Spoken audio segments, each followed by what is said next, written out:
Hello, I'll be conducting Haydn's Symphony Number 44 in E minor. I'll be working with the first movement.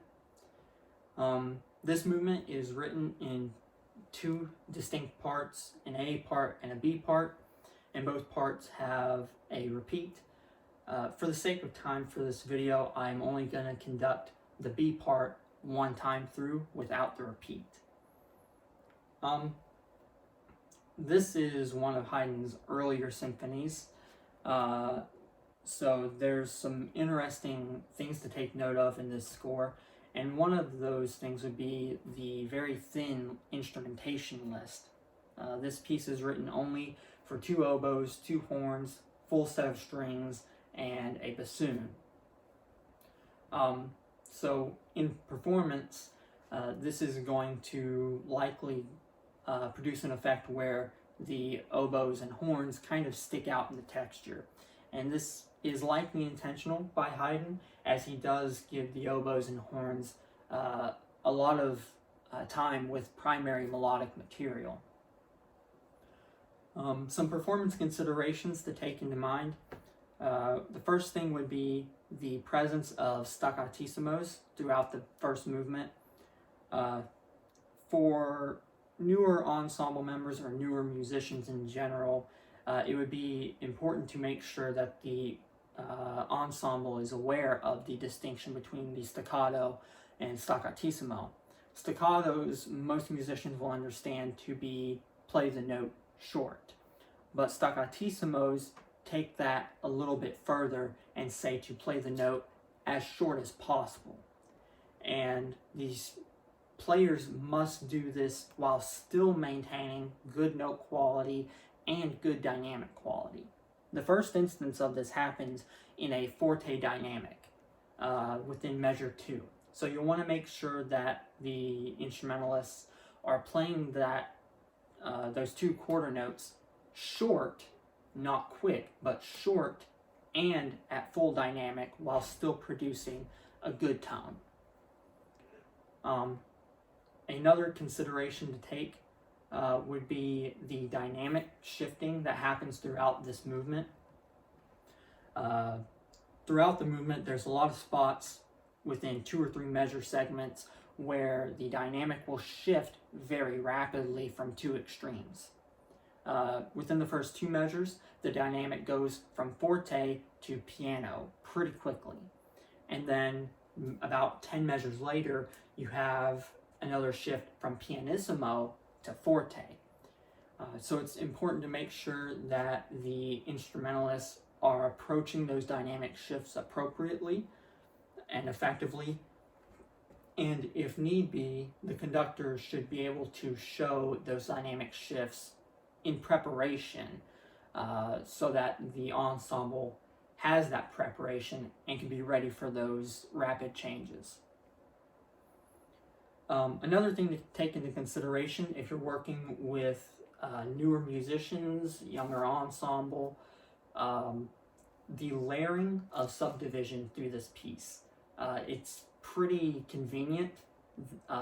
There's a lot of spots throughout where quarter notes, eighth notes, and 16th notes are layered on top of each other, coordinated to the beats. That can be very helpful to new musicians who may still be struggling with rhythmic patterns, and it can be helpful for those that may get lost in the music. So the point of reference there would be whoever has the smallest or the largest note value, basically the quarter note, would be the point of reference. So if you're hearing quarter notes around you, that's your point of reference for the beat. The conductor also will be showing the quarter notes for this piece as it's written in 4. So that's all the primary considerations for this piece. I'll go ahead and conduct it, and as I said, I'll play the A part with the repeat and the B part without the repeat.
So that's a wonderful piece to conduct. I really enjoy conducting a lot of Haydn's pieces. They have a lot of skills, styles, and techniques that I think learning conductors could really use. I think Haydn's music serves as a good learning point for conductors. So regarding reflection on the course, personal growth, I've been out of conducting course for a little while, and haven't had any time in front of an ensemble since before COVID.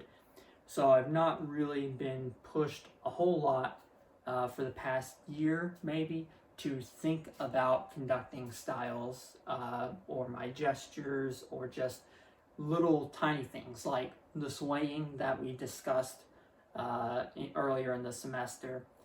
It's definitely something that I still got to work on. Making sure I'm showing cues at appropriate time before the things come in. But over the period of this course, I have become more mindful of those things again, and started to think again about score prep and how to effectively prepare a score for conducting. I've even gone back on some scores that I have already marked up for previous class or previous performances, and been able to find things over the course of the semester that I wasn't able to find back then, because I was being more mindful of my conducting styles or my conducting preparation.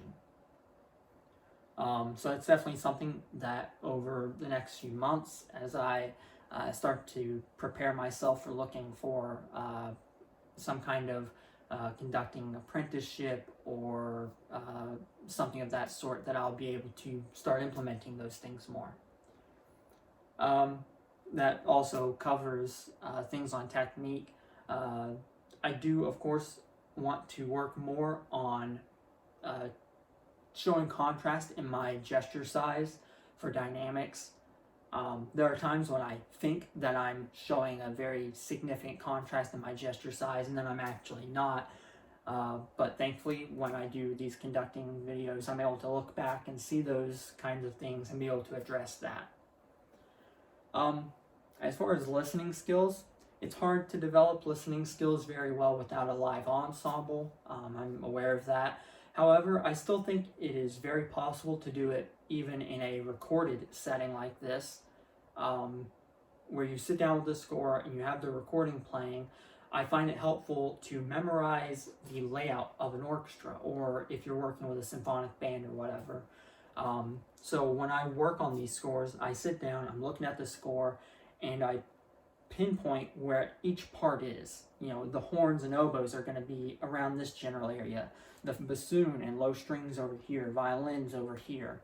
And so while I'm listening to the music, I'm also looking at the score, and I'm hearing those parts, and I look at where that part would be coming from. And that helps me kind of keep mindful of the different parts through the orchestra.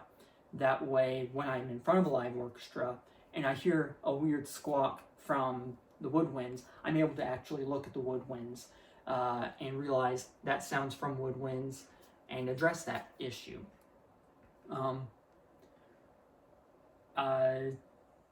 That ties into the leadership aspect of conducting. That's something that, reading in the Jansen book, I found a lot of helpful information regarding leading an ensemble, leading an orchestral group. As a leader, as a conductor, we are leaders of an ensemble, absolutely. But when I think of my place as a conductor, it's not just as a leader or as a focal point of interpretation for the score. I also think of myself, since I'm in an educational capacity, I think of myself as someone serving the ensemble and the instrumentalists, because in having a academic orchestra, a university orchestra, there are going to be a lot of things that the students don't know about stylistic development of different pieces. You know, a lot of students may not know about these staccatissimo, which, if it's written in, it's something that's a significant enough mark that you should take note of it and be able to learn that. So as a conductor, I'm not just a leader, but I am someone serving the ensemble, helping the players, the instrumentalists, the students to develop their music understanding, their music skill, to develop their ensemble skill, because playing solo and playing in an ensemble are significantly different events. And it could take some time for people who usually play solo to blend into an ensemble.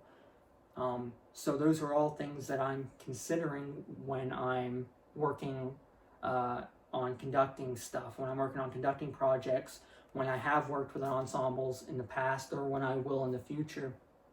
I think, yes, I'm a conductor, I'm leading this group musically, and I am a focal point of interpretation for this score. I serve as someone who's providing this information to them, but I'm also there to help them overcome obstacles that they face, to address challenges, learn how to address challenges as they face them, and a lot of things that they will address in practice. And so I'm there to help them learn things that they need to address so that they can grow to be better musicians overall.